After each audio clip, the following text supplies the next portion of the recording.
Pero na to ang pag-ibig mo. Hi everyone!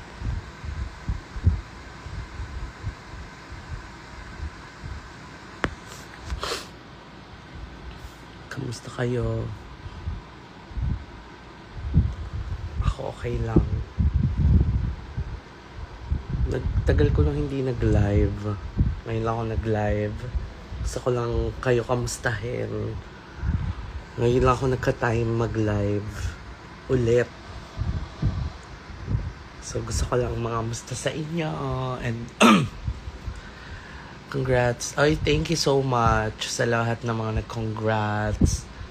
Maraming salamat sa support nyo.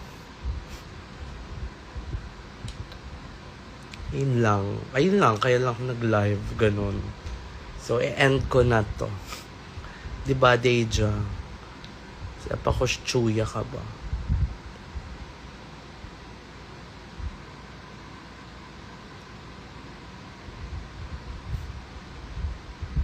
Maanong feeling mo na may kahati ka sa tip? Sayang naman. Char. Hindi, carry lang kasi hindi naman siya about sa money. Parang about siya sa the honor of winning and sharing a Rue badge with my sister, Suki Doll. Ayun. It's an honor. Parang hindi siya about, hindi man ako sumali ng drag race para lang sa premyo. Well, medyo, pero hindi naman fully.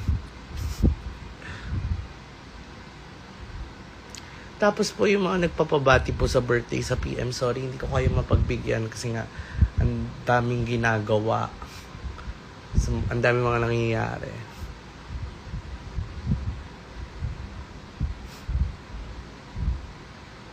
Kaya nga enough pa yung price, pero okay lang.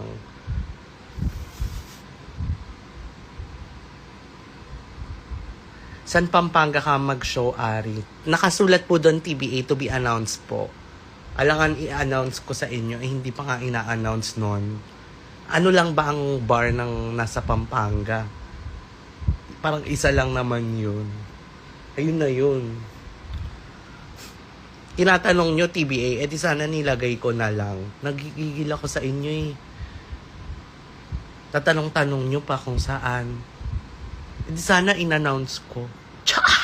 Chares! O, diba, napagalitan pa kayo. Sa Baguio naman po kayo mag-show. Wait lang naman. Ang dami na nangyayari. Pag babagyohin mo pa ako, apakalayo.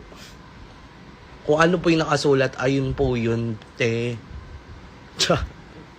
Nanggigil na. Oy, happy birthday sa lahat ng mga may birthday sa inyo Ito na yon, record nyo na lang. Hindi ko talaga kaya magbati-bati ng nakakalimutan ko as a person with ADHD. Lang siya. Ako lang nag-diagnose. Kasi basta may mga bagay na hindi ako nagagawa kasi nalilimutan ko. Tapos napupunta yung attention ko sa iba. So, sa lahat ng mga may birthday, happy birthday. Sa lahat ng mga gagraduate, happy graduation. Sa lahat ng mga na-promote, congratulations. Sa lahat ng mga pasado sa exam, congrats sa inyo. Sa mga hindi, congrats pa rin. Ulit kayo.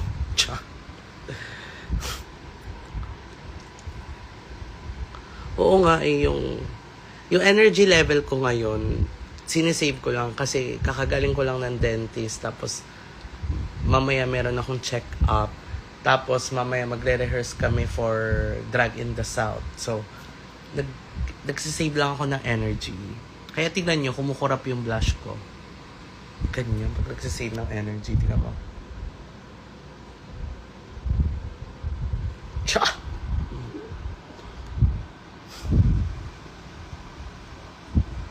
Nagsisave nga ako ng energy kasi sobrang, yung buong October ko, ang lala. On top ng mga shows, may mga ginagawa pa ako, may mga issue-shoot, may mga pinoproduce din ako, may mga niluluto kaming mga show. So, ayun. San po ikaw sa viewing party for next week? Bekenemen po ako. Makikita nyo naman po kung nasan ako eh. Hindi nyo lang tinitignan. Cha! Nagalit na. Pindot na naman si Anger. Kizona. Kizona! Par.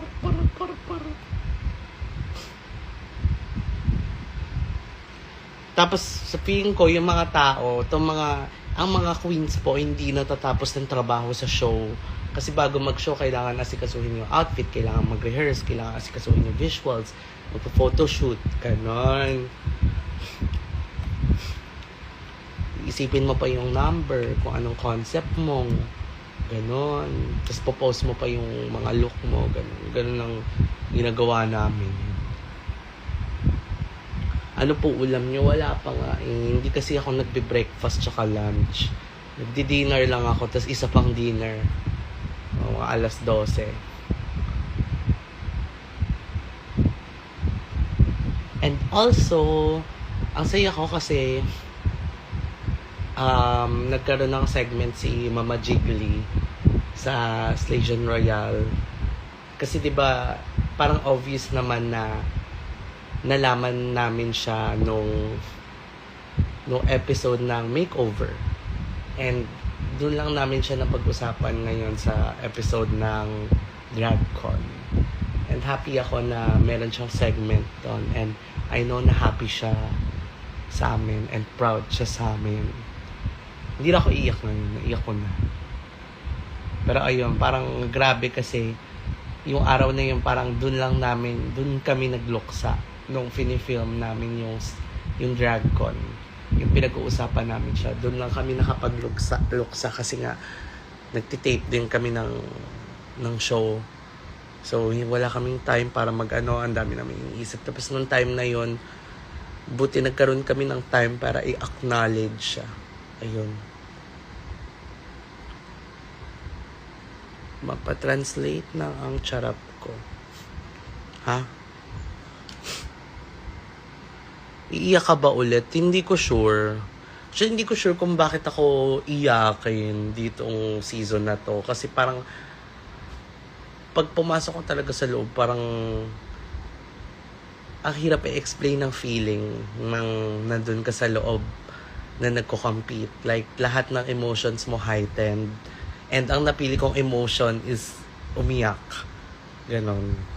Like, parang ayun yung naging coping mechanism ko sa loob. Ang babaw pa naman na luha ko, pero parang doon sa loob, parang sobrang OA talaga ng iyak ko. Ganon. Happy naman ako kasi may sense naman yung mga iniiyakan ko na mga bagay. Hindi naman ako umiiyak lang kasi gusto ko lang umiyak. Valid naman, alam ko valid naman sa sarili ko na bakit ako umiiyak. Hindi naman ako basta umiyak lang kasi ganito. Tsaka hindi naman ako umaarte doon. Ayun talaga, like, pag nasa loob ka, ang hirap i-explain. Like, iba yung pakiramdam nung nasa loob. Parang, kasi ang daming nanonood sa'yo, ang daming camera, ang daming, and alam mo na, like, ito, ipapalabas to, forever itong makikita ng mga tao. Itong mga ginagawa namin dito. So, parang, grabe. So, on top of that, nagko-compete ka. Ganun, may mga challenge. Kaya wag kayong tanga.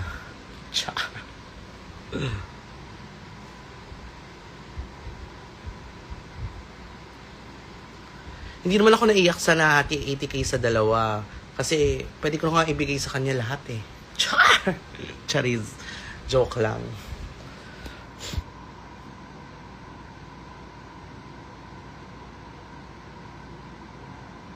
Nakaka-proud na ang dami mo na ring redeeming moments this season. Thank you po. Salamat po. Anong say mo na hindi mo deserve mag-top 4, sabi ni Brigiding?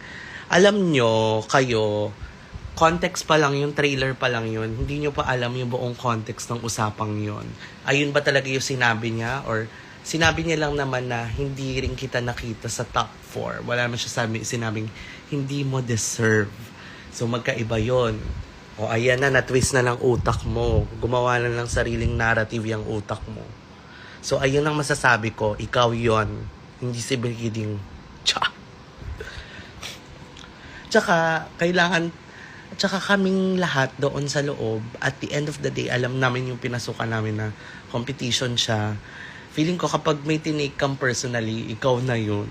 And kahit anong, ako pagpasok ko doon, kahit anong sinabi ko na sa sarili ko, na kahit anong sabihin sa akin ng mga kasama ko dito, hindi ko siya iti-take personally.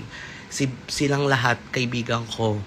Lalo na yung mga Pinay kaibigan ko na bago pa ako pumasok. So, alam ko na kung sino sila sa loob, part of it, oo, ganun sila. Pero part of it is sila yun sa loob ng competition. And kahit anumang sabihin nila sa akin, kahit murahin pa nila ako sa harap ko, hindi ko yun iti-take personally. Kasi alam ko rin yung pakiramdam ng mag-compete sa loob. And I thank you. Are your lips naturally that pink? Is your face naturally that pink? Charot lang, Pangina. Why are you here? I need to speak in English because you're here. Mama Pangina is here, and I just have to say that Mama Pangina, I dreamt of you the other night. I dreamt of you like I was in Thailand and then you were touring me around and then you let me perform in your bar. I'm not kidding about this. Can you do us a favor and clean the one eyeliner stuck to your eye? Can you do us a favor, Mama Pangina, and shut up? Just kidding. Ma, I miss you. I miss you even though you're like that. You're a bad person. But we still love you. As a fashion queen, Pangina, myself, I have a few tips. Girl, come anytime. Yes, I will. And I love you and I miss you. And I also miss Godland. I wish I miss you too. Ulul, mo. Gigil ako sa'yo, ayop ka. You're a fashion queen, yes. Do you have any objections? You're the comedy queen here, Pangina. Like, when I look at you, like, you just exude that comedy queen energy that we all love from you. Like, every time I see you, like, you make me laugh.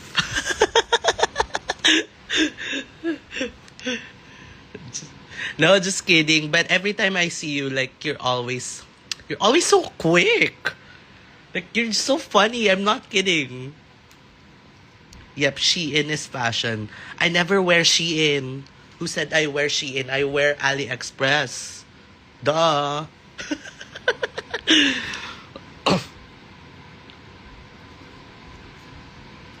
Pangina, I'm gonna speak in Tagalog na. Nagigil ako sa'yo eh.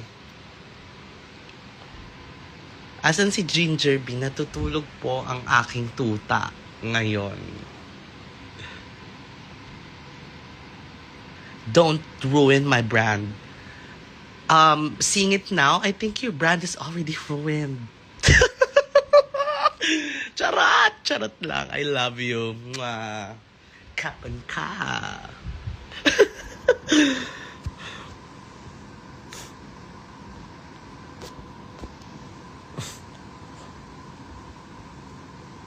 Sleep, yes. Sleep ang bebe ko. Anong gift want mo, Ari? Alam nyo, ito sa gifts, sobrang na-appreciate ko yung gifts nyo, pero tambak kasi talaga sila sa drag room ko. Wala akong time mabuksan. Tapos sa story ko nga, kanina ko lang nabuksan yung mga regalo nyo. Tapos, kanina ko lang din nabasa yung mga letters nyo, ganun. So, nagtambakan na. Tapos, karamihan ng mga regalo, mga stuffed toy. I love stuffed toys, pero parang mapupuno na kasi yung kwarto ko. Napuno na yung drag room ng stuffed toy, tapos mapupuno na yung kwarto ko. So, parang, wag stuffed toy. Kahit letter, masaya na ako sa letter. Or kahit bumunta lang kayo sa show ko, or kahit i-message nyo lang ako. Mga kung ano-ano, ganun. Masaya na ako dun. Basta wag na stuffed toy Kain oras yung unboxing, tsaka na-unbox ko na lahat. Nahiwalay ko na yung mga bagay. May mga pagkain nga Buti na lang walang mga perishable na food. Kasi feeling ko, akala ko, kasi parang nung nakaraan sabi may magre-regalo daw sa akin na ulam. Tapos, kanina ko lang naalala, parang nagpanik ako. So, asan dito sa mga regalong to yung ulam? Wala naman.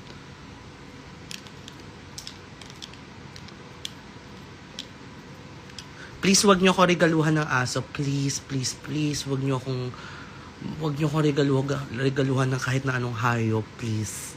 Meron na akong aso and parang kailangan dapat ng consent kapag magre-regalo kayo ng living thing sa isang tao. Hindi niyo sila pwedeng i-surprise. For me, hindi niyo sila pwedeng i-surprise ng, ayan, responsibilidad bigay ko sa'yo. Parang okay na ako sa isa. Natutulog yung aso ko. Ay, ano yan, bebe? Ayun na, tumahol na ang bebe ko. Supplements, carry lang, pero medyo marami na rin mga gamot na mga regalo. So ngayon, ma-appreciate ko yung mga letter. Kasi may ginagawa kami sa letter. Kinakompile namin siya ngayon. Wait lang ang bebe.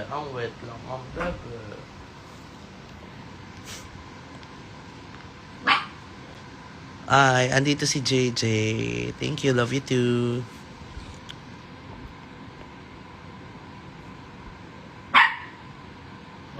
Tumatahol na ang bebe kong Ginger. Nagtatahol na ang bebe.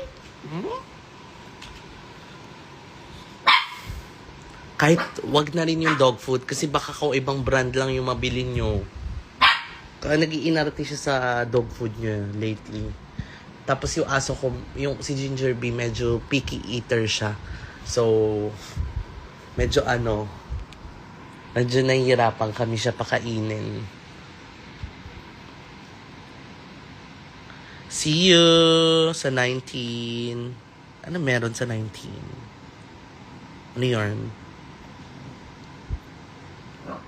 Ayan yung mga unan-unan. Ayan kay Ginger. Basta wala na magre-regalo muna ng stuffed toy, ha? Please lang. Na-appreciate ko siya ng malalay. Pero, hindi na magiging mukhang yung bahay namin magiging dikitan ko na ng stuffed toy ang mga pader. Hindi nepo. Alam mo, gusto kong maging nepo baby yan si Ginger. So, kailangan kong kumayod ng malala.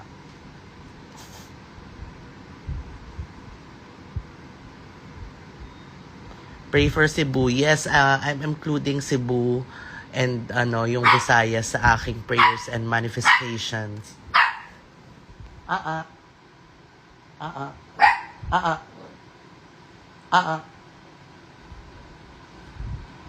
Baliw. Nababaliw na yan siya. Kasi minsan gusto niya magpabebe. Pakita daw kita, Ginger B. Gusto ko daw makita ng mga tao. Come here. Bebe. Gusto niyo makita? Wait lang. Patingin ko lang cam ko.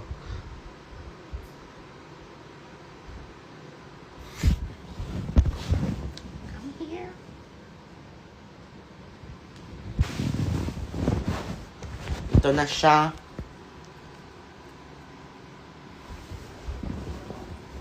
I think of the days when the sun used to set on my empty heart, all alone in my bed, tossing and turning, emotions are strong. I knew I had to move on, waiting for tonight. Oh. Waiting for tonight. Ang favorite niyang song is Golden Hour. It's your tear shine. It's your Ginger. Oh. Mahilig siya mang kiss. Say hi sa mga nanonood. Tatabi ka sa akin. Tatabi ang bebe ko. Ang tabi-tabi ang bebe. Ang tabi ang bebe, bebe, bebe. Ang Ginger Bee ang tatabi ang bebe. Ayan. Tapos mahilig siyang sumampa-sampa. Tapos mahilig siyang mag-kiss-kiss. Ah.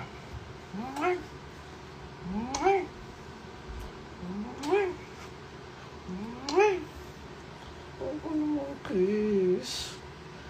May dog food yung mga mo. Ayan, happy na ba kayo? Ay, puro kiss, oh. Gusto niya kagatin ko siya. Kakagatin ko to. Ayan, kaganyan lang siya. Hilig lang siya magganyan-ganyan ang doggy.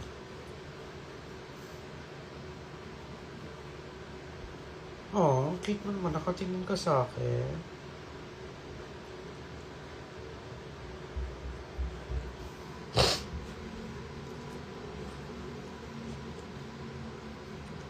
Pwede ba maging ninang ni Ginger Bee?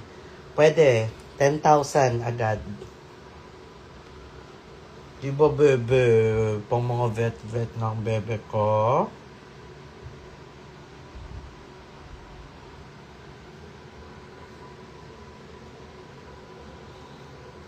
Gaano ka kasad nung na-eliminate si Kiana?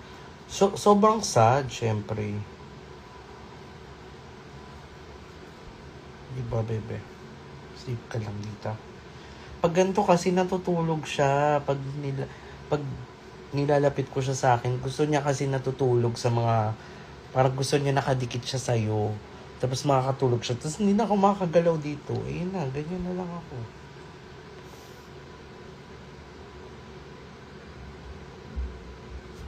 Oh, wait lang. Balik ko lang siya. Patingin ko muna yung cam. Balik na ang bebe ko. Go, baby!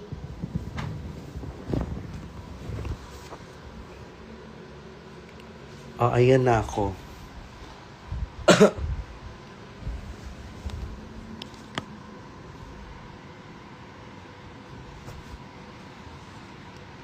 Yes, ganun siya. Saka nagpapagawa ng gowns. Andun po sa sa mga photoshoot ko, nandun po kung sinong gumawa po ng mga outfit. Iba-iba po kasi. We are rooting for you to get the Salvation Crown, Ari. Thank you so much! Broken ako. Wala akong pakibe kung broken ka. Charis! Joke lang. Bakit? Bakit ka broken? Nag-hangout na po kayo nila Suki. Kasama ko siya kagabi kasi wala akong time makipag-hangout. Nung nakaraang araw pa sila nag-aaya. Kaso nga, ang dami kong ganap sa buhay. So,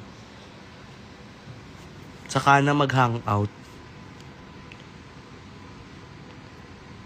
Ay, regalo.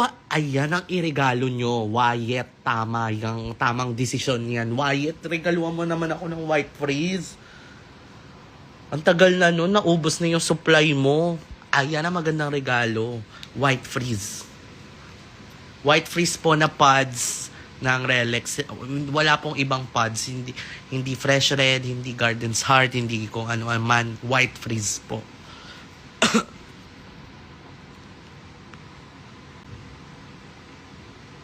Solid yung vape tricks mo. Kala nyo meron talaga akong vape tricks na totoo. Ito, gusto nyo ba tong vape tricks na to? Gusto nyo ba ng vape tricks?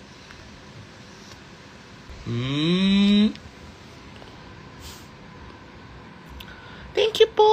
Thank you! Hello, Wana! Thank you! Sama mo na ulit si Kitty. Yes! Pupunta si Kitty dito and I can't wait to mag-show kasama siya. And syempre gagawa ako ng show kasama siya. I got you. Gusto nyo ba si Kitty for Arizona bonding?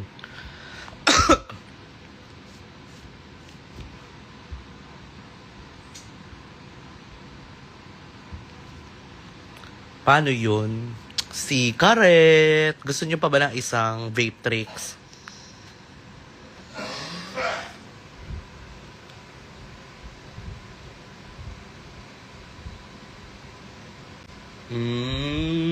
Ganun. Iloilo ka naman please, Ari. Wow. Pero pupunta akong Iloilo, magbabakasyon lang ako. For a day. Tapos balik agad ako kinabukasan. Pero hindi ako magsashow.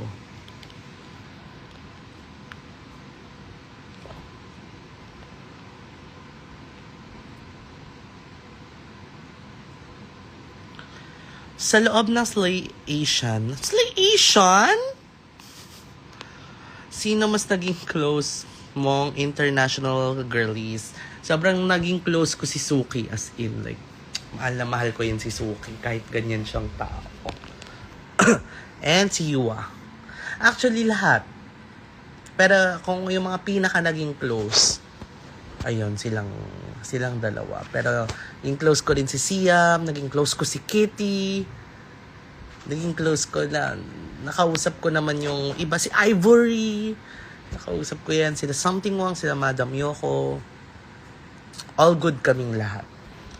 Kayo lang naman mga nangaaway. Kami, hindi naman kaming away-away.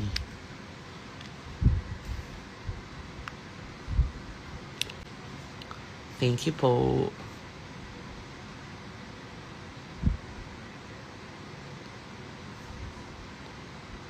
Oo, magbabakasyon po ako sa Iloilo, pero hindi ko po kailangang i-tour nyo ako. Charis. Char! Wala po kaming time mag-hangout together. Sila ang nakapag-hangout na hindi ako nakasama noon kasi may nire-record akong song. Oh. Kasama ka ba sa song ko, Ginger Bee?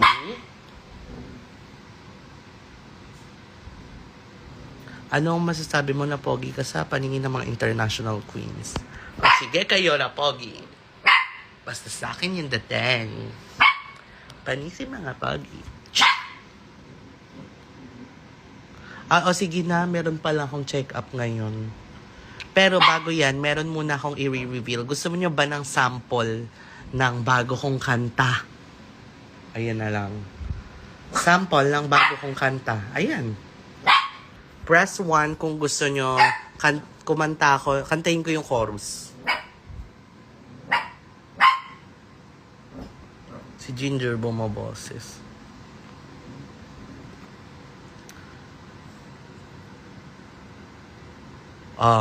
Dali. Press 1. Walang may gusto. Bakit kayo nagbababay? Ayan. Press 1. Press 1. 1, 1, 1. Okay. Ito na.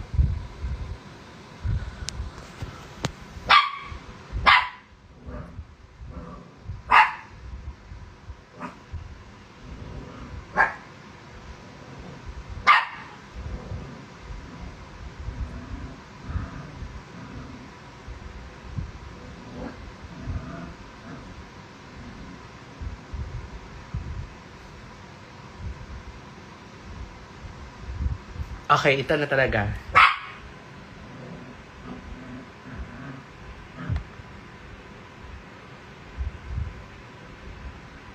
Okay, ito na talaga.